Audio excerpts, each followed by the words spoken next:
What is up, everyone?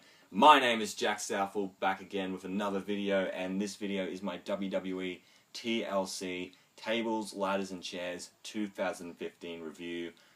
This was a decent pay-per-view, I will say that.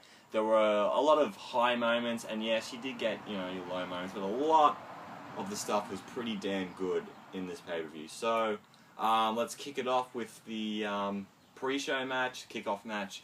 Sasha Banks versus Becky Lynch. Now, this was announced on the pay-per-view, so good job, guys, for building that shit up. So, Sasha Banks came out with Team Bad, and they went out and they decided to cut a Christmas singing promo, which is just brilliant. I love those kind of promos. But yeah, it was pretty much shit. Becky Lynch came out and all that.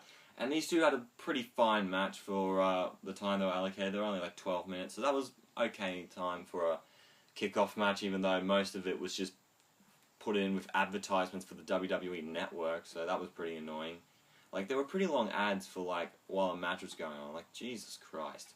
But anyway, Sasha Banks made Becky Lynch tap out with a bank statement, and she got the win, so it's nice to see Sasha Banks actually getting a win, because she doesn't really get used by WWE that much, even though, like, the fans really want Sasha to be the next big diva, and so we're hoping that happens with her. So we'll get into the actual show. We've got the Triple Threat Tag Team Ladder match for the WWE Tag Team Championships. The New Day versus the Usos versus the Lucha Dragons. Holy shit. That ladder match was fantastic. Just, oh my, the spots they were doing were absolutely insane. And Xavier Woods was on commentary and he was cracking me up laughing. It was fucking hilarious. Yeah, lots of crazy spots. I think there was one bit where they got the ladder on one of the Usos in the corner, and they did the, like, some of that baseball slide kind of thing where they go kicks him in the face in the corner. They did that with the ladder. It looked brutal.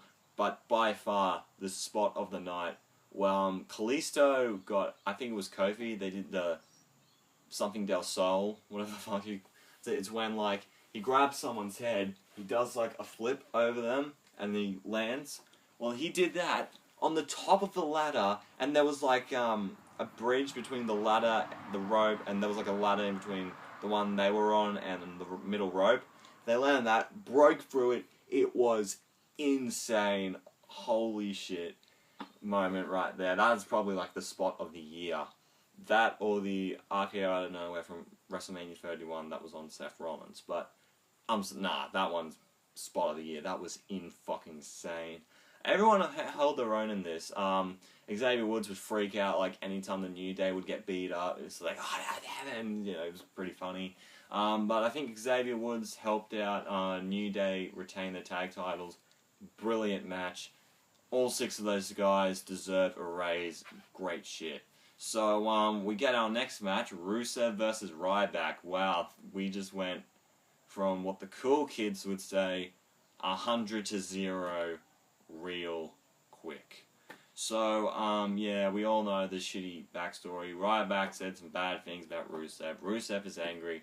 Ryback, being the clumsy man that he is, keeps bumping into Lana. Most of it on purpose. So, it was a basic match. Nothing excited me at all.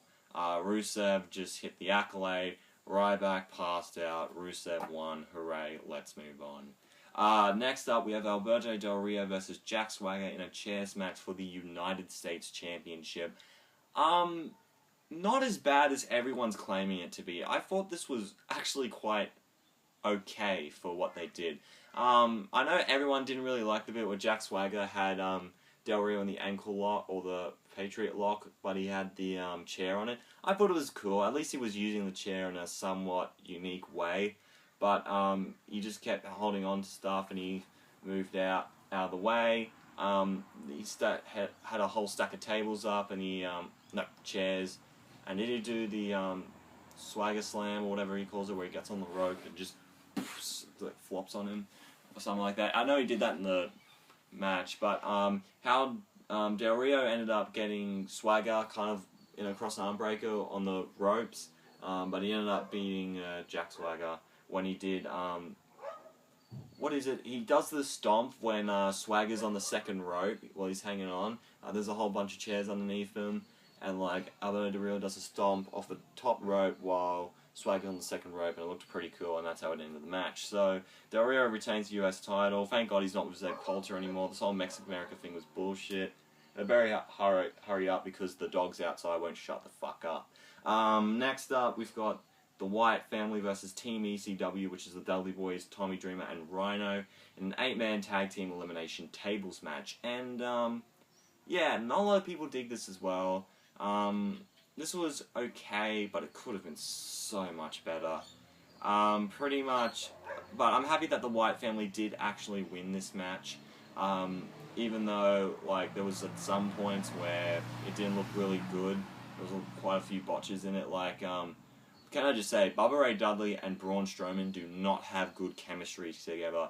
There were a lot of botches between the two, like, remember the bit where Bubba Ray was holding the trash can, or garbage can, or whatever the shit, and Braun Strowman went to go and punch it to make him look tough and all that. They fucked up the first time, so they had to do it again. And there was another, I think Bubba jumped out of the top rope, and they were like swinging and all that and falling. It was just a mess to see, but anyway, it was a match. Wyatt family picked up the win, which I am happy for, and they'll probably be in the Royal Rumble or something, probably all 4 of them, and we'll see what happens next with the Wyatt family. Next up, we had Kevin Owens versus Dean Ambrose for the Intercontinental Championship. This was a surprise. Yeah, so Kevin Owens and Dean Ambrose, I kind of tuned out of it because it was the same with Del Rio and Swagger. Like, not that the match could be shit or anything, it was just the characters I don't think I can get involved with or, like, invested in right now. But they tried their best, they really did. Ambrose and Owens, they can't really make a bad match, so it was decent at best. But the biggest surprise was Kevin Owens went to do the pop-up powerbomb, but Ambrose ended up not even landing. He did a Honeycomb Runner, or like some kind of thing, where they got Owens in a roll-up. 1, 2, 3. Dean Ambrose is the new Intercontinental Champion out of nowhere. Nice to see a little surprise. I did say Kevin Owens was going to win. Obviously he didn't. But it was a good surprise. I think Dean Ambrose does need an IC title right now. I think he can do a lot of good things with that championship. He can have a lot of good matches. Because we need someone to hold that Intercontinental Championship who can make it prestigious. And I think Dean Ambrose can do it. Not that Kevin Owens did. But if you look at his title reign, he only beat Ryback twice at Night Champions Hell in a Cell, and that's it. So, then again, the concept of seeing Kevin Owens as IC champion was pretty fucking awesome. So, congratulations, Dean Ambrose, and Dean Ambrose. Stumble up my words. Congratulations on being, oh my god, fuck me, on being Intercontinental Champion. Jesus Christ. So much for, like, just no cuts or anything. Jesus. Anyway, we have the Divas Championship match up next. Charlotte versus Paige. Ric Flair was in the corner of Charlotte. Of course, we've been slowly seeing Charlotte turn heel over recent weeks. And Paige has been noticing, you've been doing some dirty tactics recently. And so has Becky Lynch. And she's like saying, Charlotte, why are you doing this? Oh my god, why? And Charlotte's like, well, I'm just playing the game. Like that. But yeah, it was okay. I enjoyed it a lot more than the Survivor Series match because of the element of Ric Flair coming in. I think Charlotte and Ric Flair can be a very good pair-up because, you know, everyone knows Ric Flair is Charlotte's dad. Everyone knows that. But he did his typical dirtiest player in the game thing where he tried to unhook the second turnbuckle and she ended up getting it, and I believe I think it was like Paige went for the pin, but Ric Flair pulled her out, and referee was like, don't worry, he's just an old man, he's crazy, he doesn't know what he's doing. Woo. But Charlotte ended up getting the win on this one, and I liked the whole dynamic of that, the whole cheating or doing whatever you can to get the win. I really enjoyed that about the match. So this would be good if they are going to turn Charlotte heel. I hope this is the way to go because it's really, really good. They got Becky Lynch backstage right after the match. And Becky's like, oh, you know, why'd you do that? You could have done a lot better. Charlotte's like, oh, you want to party with us? You know, woo. And Becky's just like, yeah, let's go, woo. So yeah, I expect a Charlotte and Becky Lynch match in the future. Should be very good. And then we get to the main event. Sheamus versus Roman Reigns TLC match for the WWE World Heavyweight Championship. Jesus, tater tots Christ. It wasn't horrible. I mean, there were some cool spots in it. There was one bit where Sheamus was going to grab the title and Roman pushed him off or whatever, and he went through the table. That was quite cool. But, of course, how it ended, it looked like Roman Reigns was actually going to win, but I thought, okay, there's going to be some sort of shenanigans getting involved in it. And, of course, the League of Nations, Rusev, Alberto Del Rio, no King Barrett, because fuck him.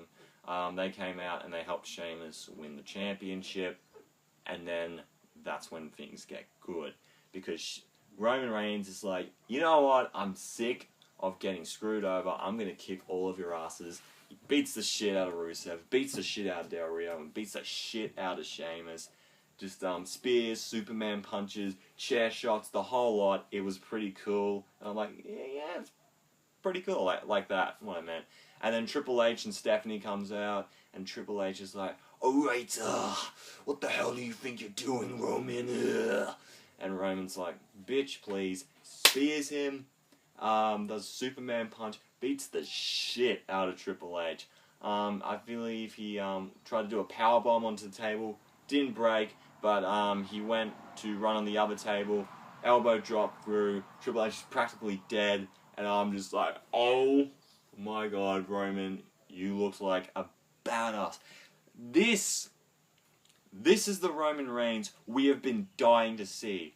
And I said this on Twitter, this is the Roman Reigns we've wanted to see. He's an ass kicker, he takes no names, and he beats the hell out of whoever's in front of him.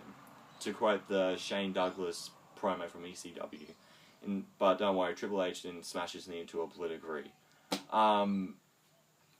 So yeah, I really enjoyed that ending of the pay-per-view. It was an awesome way to end out. At first I was like, oh, of course, Roman's ending. But then, once he just did that, like, holy shit! Roman kicked a lot of ass. It was awesome. I loved it. This is the Roman Reigns I want to see. If this is the Roman Reigns we see from now on, I can get behind him. So, yeah, the actual match itself wasn't too bad, but it was in no way a great match at all. But seeing Roman Reigns kick a lot of ass and beat the shit out of people was awesome. So, yeah, I might as well give my match of the night. It's easy. The Triple Threat Tag Team Ladder match, without a shadow of a doubt, it was fucking brilliant. One of the best ladder matches I've seen in recent years. Great stuff from those three teams. How would I rate this pay-per-view? It was a lot better than last year's event, but I'm going to give it a 6.5 out of 10. I felt... No. You know what, I'm going to be nice. I'll give it a 7. I thought, you know, the opening match was awesome. Hang on, thinking for a bit. Charlotte's, Ric Flair's involvement with Charlotte was really good, and Roman Reigns taking one of us was good. Actually, you know, I'll bring it back to 6.5. I know what you're thinking. Jack, make up your damn mind. 6.5, locked in. So, yeah, thank you guys for watching this video. I hope you have enjoyed it. Make sure to leave a like if you did. Comment down below what you thought of this pay-per-view. If you want to see more from me, hit the subscribe button. My Twitter and my Instagram is at JackermanLaw31 if you want to follow me on those social media sites. Thank you so much for watching my videos, and I am out in 3, 2, 1.